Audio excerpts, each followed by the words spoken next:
día de hoy vamos a trabajar nómina, teniendo en cuenta que en las clases pasadas aprendimos contratación y la diligencia de descargo, que nos va a permitir tener más claridad sobre los conceptos.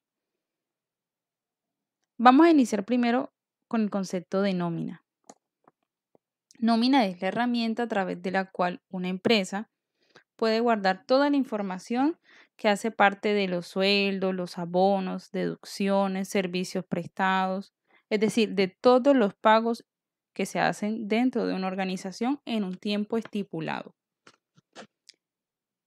Este registro posee una validez legal porque aquí se encuentran reflejados los datos fiscales. ¿Cuáles son esos datos fiscales? Nombre, dirección, número de la persona, celular, número de seguridad social, la antigüedad, el cargo, el salario. A eso nosotros le llamamos datos fiscales. Para liquidar cualquier tipo de nómina se debe tener en cuenta el tipo de contrato. A partir de allí se hacen y no se tienen en cuenta unos rubros. Dependiendo de esto, se aplican y no se aplican unas leyes. Recordemos que en las clases de nómina aprendimos que los contratos laborales que son regidos bajo el Código Sustantivo de Trabajo, que son 4, se pagan los beneficios legales. Y el que está bajo el Código Civil, que es el contrato civil, el de orden de prestación de servicio, a este no se pagan. Entonces, ese es el tipo de información que usted debe tener en cuenta para poder pagar una nómina. Encontramos varios tipos de nómina.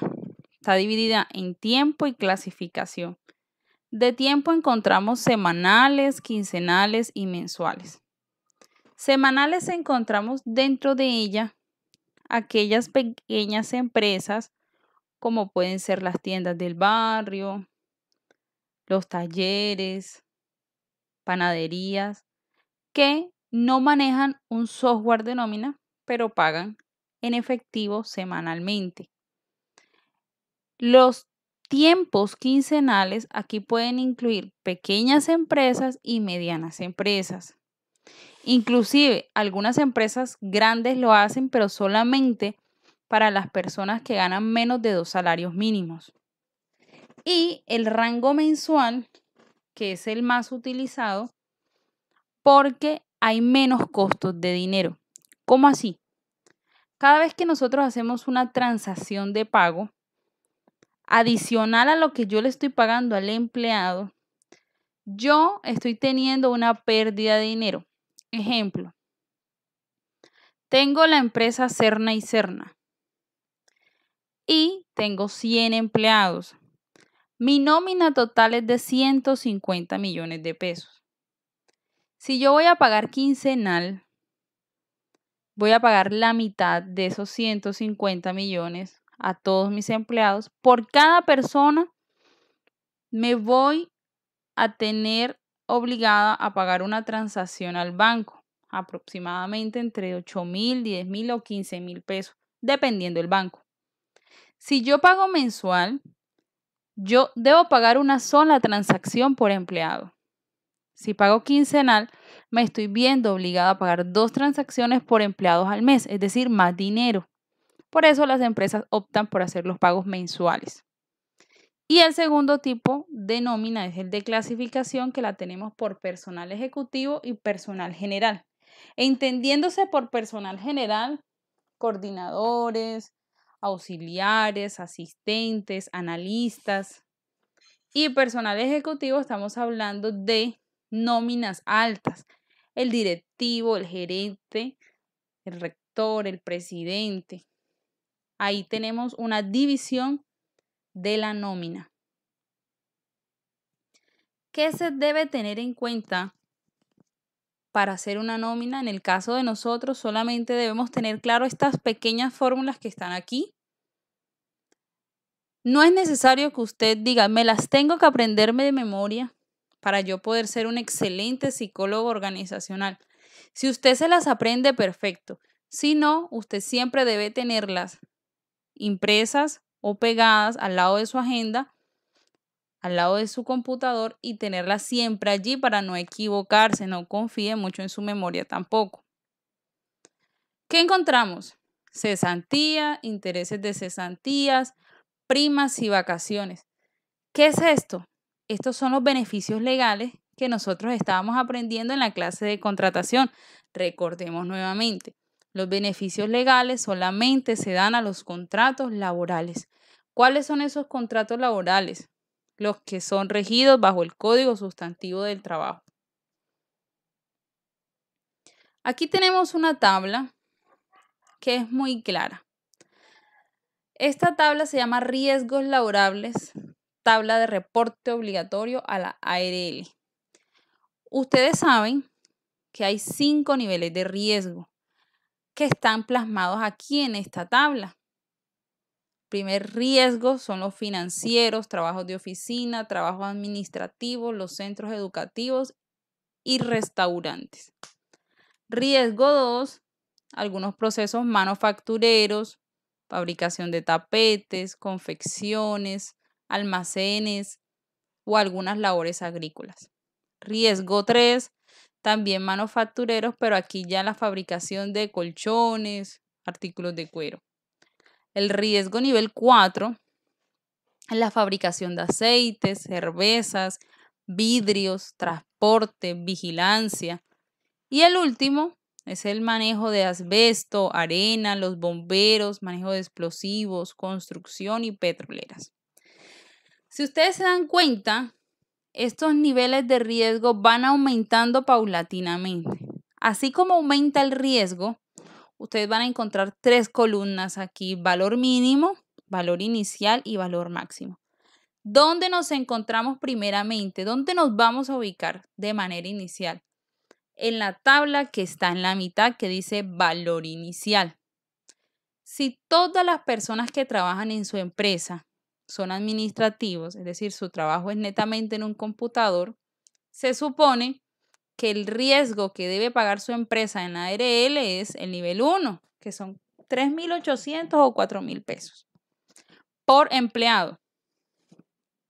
Dentro de la empresa debe haber una persona que se encargue de realizar el proceso de sistema de gestión de seguridad y salud en el trabajo.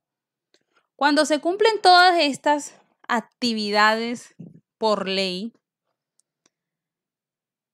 reunión de COPAS, que estén los extintores a tiempo, que estén las rutas de evacuación, que se hagan los simulacros, que nunca se presente un incidente, que no se presente un accidente.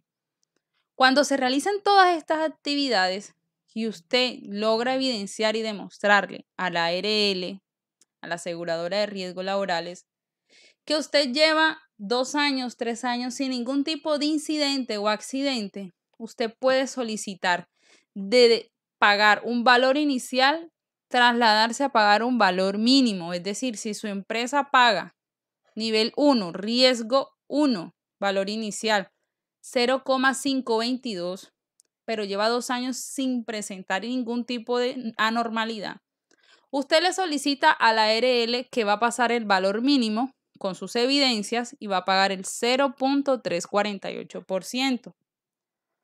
Si por el contrario usted reiteradamente presenta dificultades, incidentes y accidentes, pasa de un valor inicial a un valor máximo, es decir, a una multa. Y así va a ocurrir con cada uno de estos riesgos. ¿Qué debemos tener en cuenta en nómina? Se los hice en una tabla muy fácil de entender. Está dividido en concepto, empleador y empleado. Y en el lado izquierdo hay una columna que dice seguridad social, aportes para fiscales, beneficios legales. Ahora bien, vamos a hacer un cruce de esta información de las tablas. ¿Qué corresponde a seguridad social?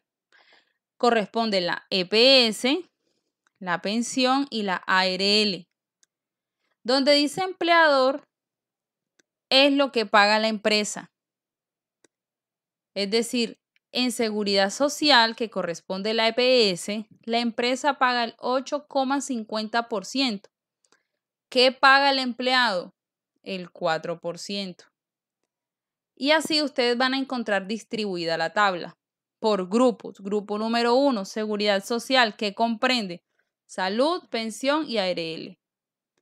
El segundo grupo son los aportes para fiscales. ¿Quiénes los comprenden? ¿Quiénes los componen?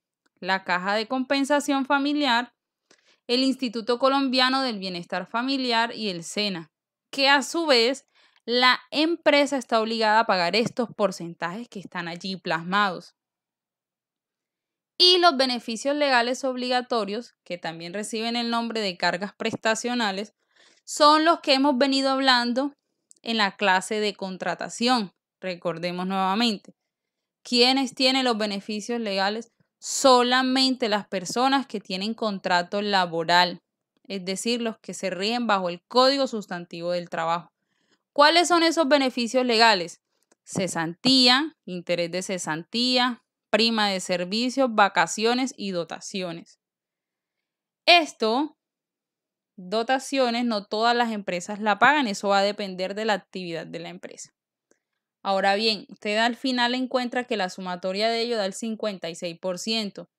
Eso quiere decir que esto es todo lo que le acarreamos a la empresa. Estos son lo que nosotros le costamos a la empresa. ¿Qué pagamos nosotros? La salud y la pensión, porque la ARL, como ustedes lo ven en la última tabla, dice la ARL lo paga la empresa.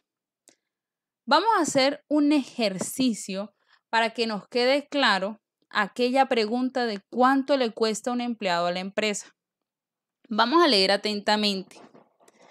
Se debe tener en cuenta que la suma que tendrá que desembolsar no es el valor mínimo, 828.116 pesos, más el auxilio de transporte como lo establece la ley. Nosotros le costamos un 56%. ¿Por qué? Ya lo vimos en la diapositiva pasada. Todas aquellas deducciones que hace la empresa. Entonces, vamos a ver el ejercicio. Calcule lo que le cueste el empleado a la empresa y demuestre los valores. Silvio Serna gana 864.453 pesos, más los beneficios legales que son 22. Que vendrían siendo liquidación, vacación, cesantía, interés de cesantía, que son ese 22%. Eso es lo que yo creo que le cuesta a la empresa. Vamos a hacer el ejercicio con base a ese 22%. ¿Qué debemos hacer? Tomamos el valor que gana Silvio Serna y lo multiplico por el 22%. ¿Cuánto me da? 190.179 pesos. ¿Cómo puedo sacar la totalidad? Muy fácil. Sumo el resultado más el salario del señor Silvio. Al hacer la sumatoria me da 1.054.632 pesos. Ahora bien, usted dice, ay, pero es que no le cuesta casi nada a la empresa, 1.000.000 de pesos. Si yo le represento 800, pero al final usted dirá, más el beneficio legal, que son los 22, 1.000.000 de pesos, es lo que nosotros vemos. Detrás de todo eso es realmente un 56%. Entonces vamos a ver es realmente lo que la empresa evidencia. Hacemos nuevamente la operación. El salario del señor Silvio por el 56% me da un valor, 478.544 pesos. Hacemos lo mismo. Sumamos ese valor más el salario del señor Silvio, me da 1.332.997 pesos. Entonces, ¿cuánto le cuesta el señor Silvio a la empresa? No son 854.453 pesos. Realmente la empresa saca 1.300.000. Y así saque la sumatoria por todos los empleados. La nómina se va elevando aún más. Por ello las empresas toman esas decisiones con mucho rechazo, el aumento del salario del empleado, por esto mismo, porque el incremento de 100.000, 50.000, realmente para ellos se ve reflejado en un valor muy alto.